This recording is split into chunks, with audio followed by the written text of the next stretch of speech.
ಶುಭೋದಯ ಮಕ್ಕಳೇ. ಪದ್ಯಪಾಠ 2 ಸ್ವಾತಂತ್ರ್ಯ ಸ್ವರ್ಗ. ಇದನ್ನು ಬರೆದಿರೋರು ಡಾಕ್ಟರ್ ಎಂ ಅಕಬರ ಆಲಿ. ಸ್ವಾತಂತ್ರ್ಯ ಅಂದರೆ ಸ್ವರ್ಗ. ಸ್ವರ್ಗ ಅಂದರೆ ಎಲ್ಲ ಥರ ಸುಖ ಸಂತೋಷ ನೆಮ್ಮದಿ ಇರತಕ್ಕಂಥದ್ದು. ಸ್ವಾತಂತ್ರ್ಯ ಇದ್ದರೆ ಅದೇ ಥರ ಸ್ವರ್ಗದಲ್ಲೇ ಇದ್ದೀವಿ ಅನ್ನೋ ಥರ ಆಗುತ್ತೆ ಅನ್ನೋದು ಈ ಪದ್ಯದ ಭಾವಾರ್ಥ, ಮತ್ತು ಅದು ನಿಜನೂ ಕೂಡ. ಈಗ ಸ್ವಾತಂತ್ರ್ಯ ಅಂದರೆ ಏನು ಅಂತ ತಿಳ್ಕೊಬೇಕು ಅಂದರೆ ಮೊದಲು ಪ್ರವೇಶದಲ್ಲಿ ಏನು ಕೊಟ್ಟಿದ್ದಾರೆ ನೋಡೋಣ. ರಾಜನ ಮನೆಯಲ್ಲಿ ಒಂದು ಪಂಜರ, ಆ ಪಂಜರದಲ್ಲಿ ಒಂದು ಪುಟ್ಟ ಗಿಳಿ. ರಾಜು ಅನ್ನೋನು ಒಂದು ಪುಟ್ಟ ಗಿಳಿ ಸಾಕಿದ್ದ, ಅದನ್ನು ಪಂಜರದಲ್ಲಿ ಇಟ್ಕೊಂಡಿದ್ದ. ಆ ಗಿಳಿ ಮನೆಯವರಿಗೆಲ್ಲ ಅಚ್ಚುಮೆಚ್ಚು, ಎಲ್ಲರಿಗೂ ಪ್ರೀತಿಯಿಂದ ನೋಡ್ಕೊತಾ ಇರ್ತಾರೆ. ಎಲ್ಲರಿಗೂ ಆ ಗಿಳಿನ ಕಂಡ್ರೆ ಇಷ್ಟ. ಕೆಲವು ದಿನಗಳ ನಂತರ ಗಿಳಿ ಸರಿಯಾಗಿ ಕಾಳು ತಿನ್ನುತ್ತಿಲ್ಲ. ಸ್ವಲ್ಪ ದಿನ ಚೆನ್ನಾಗೇ ಇತ್ತು. ಸ್ವಲ್ಪ ದಿನ ಆದಮೇಲೆ ಗಿಳಿ ಕಾಳು ತಿಂತಾ ಇಲ್ಲ. ಲವಲವಿಕೆಯಿಂದ ಅಲ್ಲ ಎಂದು ರಾಜುವಿಗೆ ತುಂಬ ಬೇಸರವಾಯಿತು. ಕಾಳು ತಿಂತಾ ಇಲ್ಲ, ಎಲ್ಲರ ಜೊತೆಗೂ ತಾನು ಸ್ಪಂದಿಸ್ತಾನೋ ಇಲ್ಲ, ಸುಮ್ಮನೆ ಸಪ್ಪೆಯಿಂದ ಇತ್ತು ಅಂತ ರಾಜುಗೆ ಅನ್ನಿಸ್ತಾ ಇತ್ತು. ಅದನ್ನು ತನ್ನ ಮನೆಯ ಪಕ್ಕದಲ್ಲಿದ್ದ ಪಶು ವೈದ್ಯರಿಗೆ ಹೇಳಿದ. ಅವಾಗ ಅವನಿಗೆ ಅನಿಸುತ್ತೆ, ಇಲ್ಲ ಇದಕ್ಕೆ ಡಾಕ್ಟ್ರಿಗೆ ತೋರಿಸ್ಬೇಕು ಅಂತ. ಪ್ರಾಣಿ ಪಕ್ಷಿ ನೋಡ್ತಕ್ಕಂಥ ವೈದ್ಯರು, ಪಶು ವೈದ್ಯರ ಹತ್ರ ಹೋಗಿ ಕೇಳ್ತಾನೆ ಅದ್ರ ಬಗ್ಗೆ. ಅವರು ಬಂದು ಗಿಳಿಯನ್ನು ಪರೀಕ್ಷೆ ಮಾಡಿ ಹೇಳಿದರು. ಅವ್ರು ಬಂದು ಗಿಳಿನ ನೋಡಿ ಹೇಳ್ತಾರೆ, ಇದಕ್ಕೆ ಯಾವ ರೋಗವೂ ಇಲ್ಲ, ಬಂಧನವೇ ರೋಗ. ಇದನ್ನು ಪಂಜರದಿಂದ ಹೊರಗೆ ಬಿಟ್ಟರೆ ತನ್ನ ಇತರ ಗಿಳಿಗಳನ್ನು ಕೂಡಿಕೊಂಡು ಸಂತೋಷದಿಂದ ಇರುತ್ತದೆ. ನೋಡಿ, ಡಾಕ್ಟ್ರ್ ಏನು ಹೇಳ್ತಾರೆ, ಅದಕ್ಕೆ ಯಾವುದೇ ಥರದ ರೋಗ ಇಲ್ಲ. ಬಂಧನ ಅಂದರೆ ಕೂಡಾಕಿರೋದೇ ಅದಕ್ಕೊಂದು ತುಂಬ ವ್ಯಸನ ಆಗಿಬಿಟ್ಟಿದೆ, ಅದಕ್ಕೆ ಅದು ಇದು ಮಾಡ್ತಾ ಇದೆ, ಅದಕ್ಕೆ ಅದನ್ನು ಸ್ವತಂತ್ರವಾಗಿ ಬಿಟ್ಟು ಬಿಡು ಅಂತ ಹೇಳ್ತಾರೆ. ಗಿಡಮರಗಳಿರುವ ಜಾಗದಲ್ಲಿ ಇದನ್ನು ಬಿಟ್ಟು ಬನ್ನಿ ಎಂದರು. ಗಿಳಿಗೇನು ಬೇಕು? ಗಿಡ ಮರ ಪ್ರಕೃತಿ ಸೌಂದರ್ಯ ಎಲ್ಲ ಗಿಳಿಗಳ ಜೊತೆ ಕೂಡ್ಕೊಳ್ಳೋದು ಬೇಕು. ಅದಕ್ಕೆ ಇರ್ತಕ್ಕಂಥ ಜಾಗದಲ್ಲಿ ಬಿಟ್ಟು ಬರ್ರಿ ಅಂತ ಡಾಕ್ಟ್ರ್ ಹೇಳ್ತಾರೆ. ರಾಜು ಹಾಗೆ ಮಾಡಿದ. ಅವನು ಸಹ ಹೌದು, ಈ ಪಕ್ಷಿ ಚೆನ್ನಾಗಿದ್ದರೆ ಸಾಕು ಅಂತೇಳಿ ಅವನು ಸಹ ಬಿಟ್ಟು ಬಂದ. ಬಂಧನದಿಂದ ಬಿಡುಗಡೆಗೊಂಡ ಆ ಗಿಳಿ ಪುರ್ ಎಂದು ಹಾರಿ ಹೋಯಿತು. ಅದು ಪಂಜರದ ಭಾಗಲು ತೆಗೆದ ತಕ್ಷಣ ಖುಷಿಯಿಂದ ಹಾರಿ ಹೋಗ್ಬಿಡುತ್ತೆ. ರಾಜುವಿಗೂ ಅದನ್ನು ನೋಡಿ ಸಂತೋಷವಾಯಿತು. ಅವನಿಗೂ ಸಹ ಸಂತೋಷ ಆಗುತ್ತಾ, ಆ ಗಿಳಿ ಸಂತೋಷವಾಗಿದೆಯಲ್ಲ ಅಂತೇಳಿ.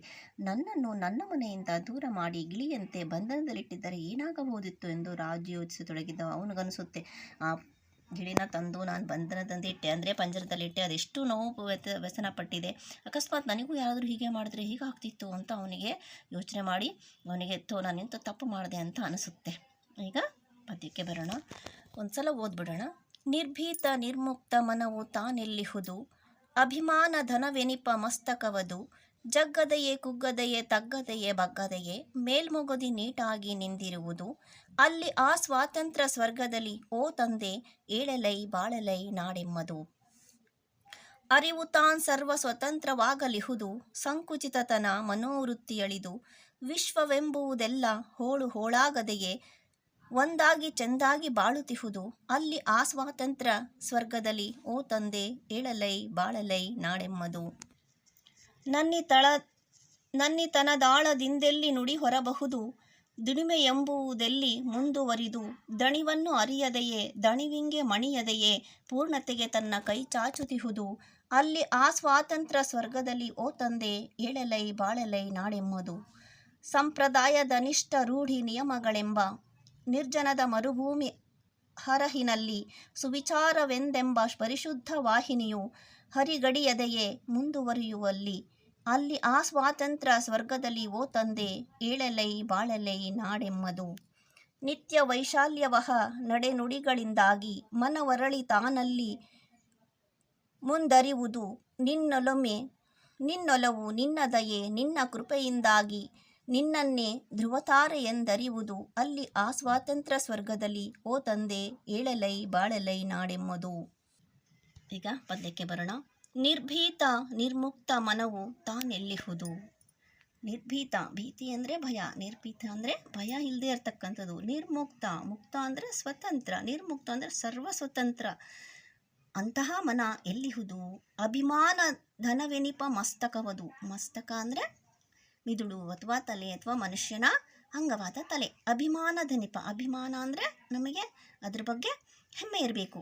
ಧನ ಅಂದರೆ ಸಂಪತ್ತು, ಹೆಮ್ಮೆ ಸಂಪತ್ತು. ಎಂಥದ್ದು? ನಾವು ನಿರ್ಭೀತಿಯಿಂದ ನಿರ್ಮುಕ್ತತೆಯಿಂದ ಸರ್ವಸ್ವತಂತ್ರವಾಗಿರ್ತಕ್ಕಂಥ ಮನುಷ್ಯ ಜನ್ಮ ಬೇಕು ಅಂಥೇಳಿ. ಜಗ್ಗದೆಯೇ ಕುಗ್ಗದೆಯೇ ತಗ್ಗದೆಯೇ ಬಗ್ಗದೆಯೇ, ಯಾವುದಕ್ಕೂ ಜಗ್ಬಾರ್ದು. ಯಾವಾಗಲೂ ಸರ್ವಸ್ವತಂತ್ರದಿಂದ ಹೆಮ್ಮೆಯಿಂದ ಎದೆ ಎತ್ಕೊಂಡು ಹೋಗಬೇಕು. ಕುಗ್ಲೂಬಾರ್ದು, ತಗ್ಲೂಬಾರ್ದು, ಬಗ್ಲೂಬಾರ್ದು, ಹಾಗೇಗಿರಬೇಕು. ಮೇಲ್ಮೊಗದಿ ನೀಟಾಗಿ ನಿಂದಿರೋದು, ತಲೆ ಎತ್ತಿ ನಡಿಬೇಕು. ಎಲ್ಲನೂ ನಂದೇ, ನಾವು ಇದನ್ನು ಚೆನ್ನಾಗಿ ನೋಡ್ಕೋಬೇಕು ಅನ್ನೋ ಭಾವನೆಯಿಂದ ಇರಬೇಕು. ಅಲ್ಲಿ ಆ ಸ್ವಾತಂತ್ರ್ಯ ಸ್ವರ್ಗದಲ್ಲಿ ಓ ತಂದೆ ತಂದೆ ಏಳೆಲ್ಲೈ ಬಾಳಲೈ ನಾಡೆಂಬುದು. ಈತ ಇರ್ತಕ್ಕಂಥದ್ದು ಸ್ವರ್ಗ, ಅದು ಸ್ವರ್ಗ, ಆ ಸ್ವಾತಂತ್ರ್ಯದ ಸ್ವರ್ಗ ನಮಗೆ ದಯ ಮಾಡುವಂಥ ದೇವರಲ್ಲಿ ಕೇಳ್ಕೊಳ್ತಾ ಇದ್ದೀವಿ. ಆ ನಾಡು ಯಾವಾಗಲೂ ಸ್ವತಂತ್ರದಿಂದ ಇರಬೇಕು ನಮ್ಮ ನಾಡು ಅನ್ನೋದು ಇಲ್ಲಿಯ ಆಶಯ. ಅರಿವು ತಾನ್ ಸರ್ವ ಸ್ವತಂತ್ರವಾಗಲಿಹುದು, ಸಂಕುಚಿತತನ ಮನೋವೃತ್ತಿಯಳಿದು.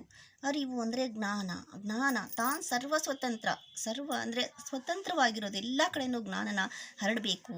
ಯಾವುದನ್ನೇ ಆಗಲಿ ಜ್ಞಾನ ವಿಜ್ಞಾನದ ತಿಳ್ಕೋಬೇಕು. ಸಂಕುಚಿತತನ ಮನೋವೃತ್ತಿ ಎಳೆದು, ಸಂಕುಚಿತತನ ಅಂದರೆ ತಾನು ಮೇಲು ಕೀಳು, ಅದಲ್ಲ ಇದಲ್ಲ, ಇದು ಹಾಗಿರಬೇಕು ಹೀಗಿರಬೇಕು ಅನ್ನೋದೇನೂ ಇರಬಾರ್ದು. ಎಲ್ಲನೂ ಸಮಾನ ಮನೋವೃತ್ತಿಯಿಂದ ಇರಬೇಕು.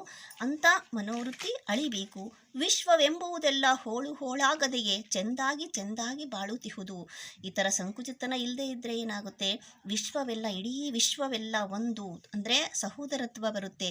ಸಂಕುಚಿತನ ಇದ್ದರೆ ನಾನು ಬೇರೆ ನೀನು ಬೇರೆ, ನನಗದು ನಿನಗಿದು ಅಂತೇಳಿ ಹಾಳಾಗುತ್ತೆ. ಆದರೆ ಹಾಗಾಗಬಾರ್ದು. ಅಂದರೆ ನಾವು ಅಂಥ ಬುದ್ಧಿನ ಬಿಡಬೇಕು, ಎಲ್ಲರೂ ಒಂದು ಅಂತ ಬಾಳಬೇಕು. ಅಲ್ಲಿ ಆ ಸ್ವಾತಂತ್ರ್ಯ ಸ್ವರ್ಗದಲ್ಲಿ ಓ ತಂದೆ ಏಳಲೈ ಬಾಳಲೈ ನಾಡೆಂಬುದು. ನಮ್ಮ ನಾಡು ಅಂಥ ಸ್ವತಂತ್ರದಲ್ಲಿ ಬಾಳಬೇಕು ಅನ್ನೋದು ಇಲ್ಲಿನ ಆಶಯ. ತನದಾಳದಿಂದೆಲ್ಲಿ ನುಡಿ ಹೊರಬಹುದು, ದುಡಿಮೆ ಎಂಬುದೆಲ್ಲಿ ಮುಂದುವರಿದು. ಅಂದರೆ ನನ್ನಿ ಅಂದರೆ ಸತ್ಯ, ಸತ್ಯ ನಮ್ಮ ಮನದಾಳದಿಂದ ಬರಬೇಕು. ಯಾವಾಗಲೂ ಸತ್ಯವನ್ನೇ ನುಡಿಬೇಕು. ಅದು ಆಮೇಲೆ ನನ್ನಿತನ ಅಂದರೆ ನಮ್ಮತನನ ಬಿಡಬಾರ್ದು. ಯಾವಾಗಲೂ ನಮ್ಮತನ ಬಿಡಲಾರ್ದಂಗೆ ಬದುಕಬೇಕು ಮತ್ತು ಸತ್ಯವನ್ನೇ ನುಡಿಬೇಕು. ದುಡಿಮೆ ಎಂಬುದೆಲ್ಲಿ ಮುಂದುವರಿದು ಅಂದರೆ ದುಡಿಮೆ ಹೇಗೆ ಮುಂದುವರಿಬೇಕು ಅಂದರೆ ಯಾವಾಗಲೂ ನಾವು ಸತತ ದುಡಿತಾನೇ ಇರಬೇಕು, ಪರಿಶ್ರಮ ಹಾಕ್ತಾನೆ ಇರಬೇಕು. ದಣಿವನ್ನು ಅರಿಯದೆಯೇ ದಣಿವಿಂಗೆ ಮಣಿಯಿದೆಯೇ. ದಣಿವು ಅಂದರೆ ನಾವೇನಾದರೂ ಕೆಲಸ ಮಾಡಿ ಆಯಾಸ ಆಯಿತು ಅಂತ ಮಾತೇ ಇಲ್ಲ. ಅದಕ್ಕೆ ನಾವು ಆಸ್ಪದ ಕೊಡಲಾರ್ದಂಗೆ ಯಾವಾಗಲೂ ದುಡಿಬೇಕು. ದಣಿವನ್ನು ಅರಿಯದೆಯೇ ದಣಿವಿಂಗೆ ಮಣಿಯದೆಯೇ. ಅದಕ್ಕೆ ಮಣಿದು ನಾವು ಸ್ವಲ್ಪನೂ ಸಹ ಅದಕ್ಕೆ ಜಗ್ಗದೆ ನಾವು ನಮ್ಮ ಕೆಲಸನ ಮಾಡ್ತಾ ಇರಬೇಕು. ಪೂರ್ಣತೆಗೆ ತನ್ನ ಕೈ ಚಾಚುತ್ತಿಹುದು ಅಂದರೆ ನಾವು ಸಾಫಲ್ಯತೆ ಪಡಿಬೇಕು. ಯಾವುದೇ ಒಂದು ಕೆಲಸ ಮಾಡಿದಾಗ ಅದು ಪರಿಪೂರ್ಣತೆ ಪಡೆದು ಅದಕ್ಕೆ ನಾವು ಯಾವಾಗಲೂ ಸತ್ಯನಿಷ್ಠೆಯಿಂದ ನಾವು ಕೆಲಸನ ಕರ್ತವ್ಯನೇ ದೇವರು ಅಂತ ಮಾಡಬೇಕು ಅನ್ನೋದು. ಅಲ್ಲಿ ಆ ಸ್ವಾತಂತ್ರ್ಯ ಸ್ವರ್ಗದಲ್ಲಿ ಓ ತಂದೆ ಏಳಲೈ ಬಾಳಲೈ ನಾಡೆಂಬುದು. ಹೀಗೆ ನಾವು ನಮ್ಮ ಕರ್ತವ್ಯನೇ ದೇವರು ಅನ್ನತಕ್ಕಂಥ ಕರ್ತವ್ಯ ನಿರತರಾಗಿರಬೇಕು, ಅಂತ ನಾಡಿದಾಗಿರಬೇಕು, ಅಂತ ಸ್ವರ್ಗದಿಂದ ಕೂಡಿರ್ತಕ್ಕಂಥ ನಾಡು ನಮ್ಮದಾಗಬೇಕು ಅನ್ನೋದು ಇಲ್ಲಿನ ಆಶಯ. ಸಂಪ್ರದಾಯ ನಿಷ್ಠ ರೂಢಿ ನಿಯಮಗಳೆಂಬ ನಿರ್ಜನದ ಮರುಭೂಮಿ ಹರಹಿನಲ್ಲಿ ಸುವಿಚಾರವೆಂದೆಂಬ ಪರಿಶುದ್ಧ ವಾಹಿನಿಯು ಹರಿಗಡೆಯದೆಯೇ ಮುಂದುವರಿಯುವಲ್ಲಿ. ಸಂಪ್ರದಾಯದ ನಿಷ್ಠ ಅಂದರೆ ಕೆಲವೊಂದು ಸಂಪ್ರದಾಯಗಳು ನಾವು ಅವರು ಹೆಚ್ಚು ಇವರು ಕಡಿಮೆ, ಅವರು ಇಂಥದೇ ಕೆಲಸ ಮಾಡಬೇಕು, ಇವರು ಮೇಲ್ಮಟ್ಟದ ಕೆಲಸ ಮಾಡಬೇಕು ಅನ್ನೋದಂಥ ರೂಢಿಗತ ಸಂಪ್ರದಾಯಗಳನ್ನು ಬಿಡಬೇಕು. ನಿರ್ಜನದ ಮರುಭೂಮಿ ಆ ಥರ ಮಾಡಿದ್ರೆ ಏನಾಗುತ್ತೆ, ನಿರ್ಜನವಾದ ಮರುಭೂಮಿ ಅಂದರೆ ತುಂಬ ದೊಡ್ಡದಾಗಿರುತ್ತೆ. ಆ ಮರುಭೂಮಿಯಲ್ಲಿ ನಾವು ಆ ಥರ ಎಲ್ಲ ಮಾಡಿದ್ರೆ ಮರುಭೂಮಿಯಲ್ಲಿದ್ದಂಗೆ. ಆದರೆ ಅದನ್ನೆಲ್ಲ ಬಿಟ್ಟು ನಾವು ಒಳ್ಳೆತನ ತೋರಿದರೆ ಏನಾಗುತ್ತೆ, ಸುವಿಚಾರವೆಂದೆಂಬ ಪರಿಶುದ್ಧ ವಾಹಿನಿಯು ಹರಿಗಡೆಯದೆಯೇ ಮುಂದುವರಿಯುವಲ್ಲಿ. ಸುವಿಚಾರ ಅಂದರೆ ಒಳ್ಳೆಯ ವಿಚಾರ, ಪರಿಶುದ್ಧ ವಾಹಿನಿ ಅಂದರೆ ನಿತ್ಯ ನಿರ್ಮಲವಾದ ಸ್ವಚ್ಛವಾದ ನೀರು ಮರುಭೂಮಿಯಲ್ಲಿ ಹರಡಿದ್ರೆ ಎಷ್ಟು ಚೆನ್ನಾಗಿರುತ್ತೆ. ಅದೇ ಥರ ನಾವು ಒಳ್ಳೆಯ ವಿಚಾರನ ಮಾಡ್ತಾ ಇದ್ದರೆ ಯಾವಾಗಲೂ ಒಳ್ಳೆತನನೇ ಮುಂದುವರಿಯುತ್ತೆ. ಹರಿಗಡೆಯದೆಯೇ ಮುಂದುವರಿಯುವಲ್ಲಿ. ಆ ಒಳ್ಳೆತನ ಅನ್ನೋದು ನಿಂತ್ಕೋಬಾರ್ದು, ಯಾವಾಗಲೂ ಶುದ್ಧವಾಗಿ ಹರಿತಾ ಇರಬೇಕು ಅನ್ನೋದು ಇಲ್ಲಿನ ಆಶಯ.